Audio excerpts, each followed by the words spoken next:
سرگودا میں ایک اور بچہ درندگی کا شکار، زیادتی کی شکایت کرنے پر ملزمان نے 13 سالہ بچے کو اغوا کر کے تشدد کا نشانہ بنایا، گڑھے میں زندہ دفن کر دیا۔ پولیس نے واقعہ ملوث 3 سگے بھائیوں کو گرفتار کر لیا۔ سرگودا میں ایک اور انسانیت سوز واقعہ، زیادتی کی شکایت کیوں لگائی؟ ملزمان نے 13 سالہ بچے غلام رسول کو تشدد کا نشانہ بنانے کے بعد گڑھے میں زندہ دفن کر دیا۔ بچے کے رونے کی آوازیں سن کر کھیت میں موجود لوگوں نے باہر نکالا۔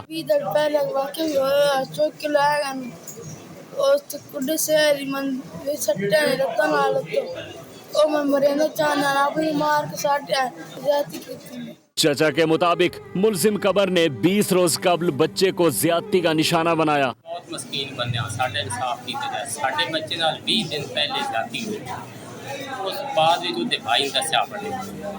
بچے کی والدہ نے انصاف کی فراہمی کا مطالبہ کر دیا۔ بچے ساڈے نال زیادتی ہوئی ہے تے انہاں دوبارہ بات کرنی آئی تے انہاں پھج کے دفن کر چھوڑیا ہوئے زندہ۔ 2 دن اسی ڈھونڈتے رہے ہیں، سن آج سویرے 10 بجے لبھے۔ پولیس نے مقدمہ درج کر کے واقعے میں ملوث 3 سگے بھائیوں کو گرفتار کر لیا۔ مزید تفتیش جاری ہے۔ سبسکرائب کریں اور بیل دبائیں تاکہ کوئی خبر رہ نہ جائے۔